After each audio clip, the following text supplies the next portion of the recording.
Olá pessoal, tudo bem com vocês? Bem-vindos ao canal, eu sou Esté, fundadora deste lindo canal Ateliê Esté SL.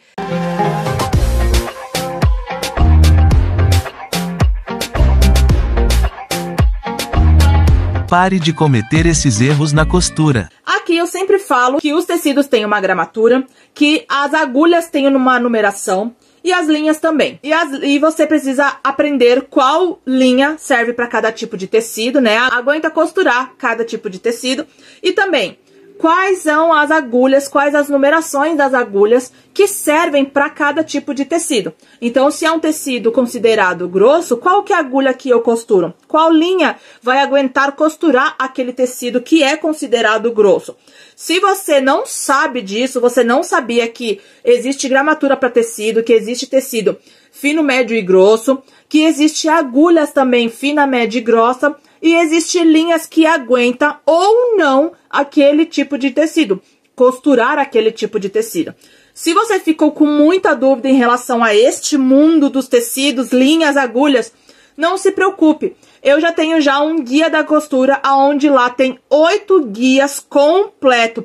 Tecidos, linhas, agulhas, ferramentas. São 4 guias só de tecidos. Tecidos finos, tecidos médios, tecidos grossos, tecidos para forro. 4 guias só de tecidos. Um guia só de ferramentas. Quais a ferramenta que você precisa usar para certo tipo de projeto?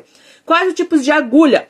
Tipo de agulha, numeração para cada tipo de projeto que você precisa. Então eu vou deixar aqui na descrição também para te ajudar. E por que saber a combinação certa de tecidos, linhas e agulhas? Para não quebrar a sua máquina. Porque se você quebra a agulha, vai ficar uma lasca da agulha dentro da máquina, tá? E aí você vai costurar de novo, né? Vai trocar a agulha e vai costurar novamente. Se você não tirou aquele pedacinho de lasca da agulha, aquela ponta de agulha, pode ser que no decorrer da sua costura, ela vai ficar correndo por dentro da sua máquina e pode pegar em componentes da máquina crucial para você costurar. E isso vai quebrar a sua máquina.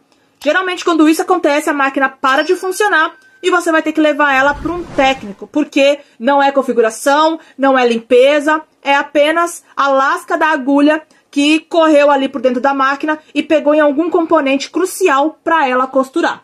Por isso que é interessante que você saiba qual é a combinação de tecidos, linhas e agulhas, para que você não quebre uma agulha na hora de costurar, para que você não emperre o tecido ali nos dentes, né? Não rasgue o tecido ali nos dentes.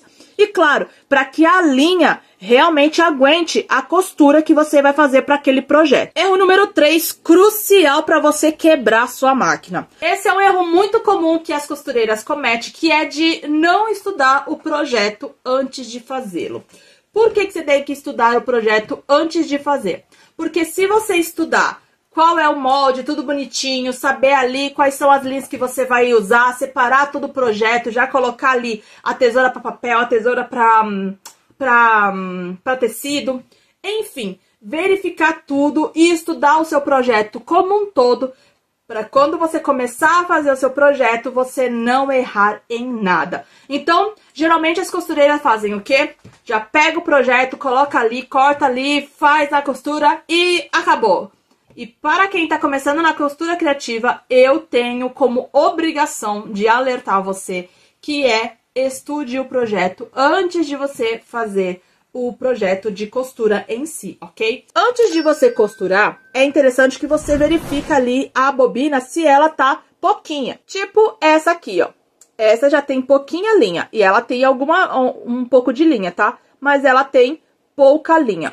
E por que eu não recomendo você usar a bobina desse modo aqui? Porque você vai acabar com a bobina em 1 minuto, tá? Se você já sabe que a costura vai demorar, que você tem um projeto grande para fazer e você precisa de uma bobina mais cheia, é interessante que você reserve esse tipo de bobina ali do lado para você fazer uma costura manual e encha outra bobina para que aquela bobina te auxilie de A a Z no seu projeto inteiro e não só em uma parte dela. Esse é um erro muito comum também de não regular a máquina e fazer o projeto tudo assim nas pressas, né? Nas coxas, como a gente fala, certo?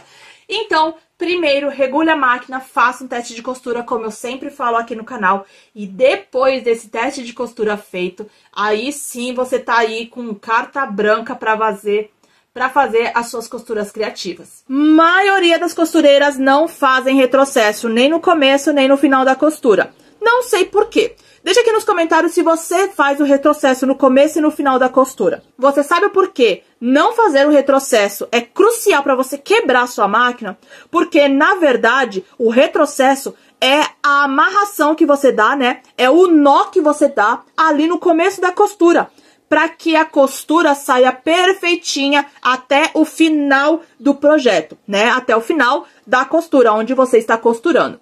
E porque se você não fizer o retrocesso no começo e no final da costura, pode quebrar a sua máquina. Justamente por isso. Se você não fizer o nó ali bem no comecinho da costura, é perigoso você começar a costurar e o tecido começar a ir para dentro dos dentes e não correr sobre os dentes. Por isso que você precisa fazer o retrocesso logo no começo. Então, fez 2 pontinhos, retrocesso e continua a sua costura. Você quer iniciar na costura e não sabe por onde começar? Tenho certeza que você ainda não conhece o nosso site jornadadacostureira.com. Lá você vai encontrar diversos cursos, inclusive para iniciantes. Todos os cursos são ministrados com uma linguagem simples e que você que não sabe costurar consegue entender. Então chega daqueles cursos onde a linguagem é muito técnica e que você precisa de um dicionário para você conferir, né, para você estudar ali o que a costureira tá falando. Pois bem, o jornadadacostureira.com foi feito para você que quer aprender a costurar hoje. Acesse agora jornadadacostureira.com. Uma dica importante aqui para você entender e não fazer mais esse erro. Materiais e aviamentos que você sabe que você tem que usar, tipo agulha, linha, pé calcador, tecidos que você mais usa. Deixa à vista, deixa à mostra. Aqui em cima eu tenho 2 prateleiras com várias caixas que eu sempre coloco aviamentos que eu mais uso. Então, aqui do lado eu tenho a caixa organizadora de aviamentos.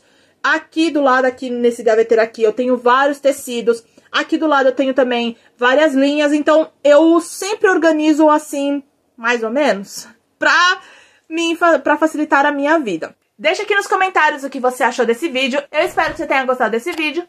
Um grande beijo e até o próximo vídeo. Tchau!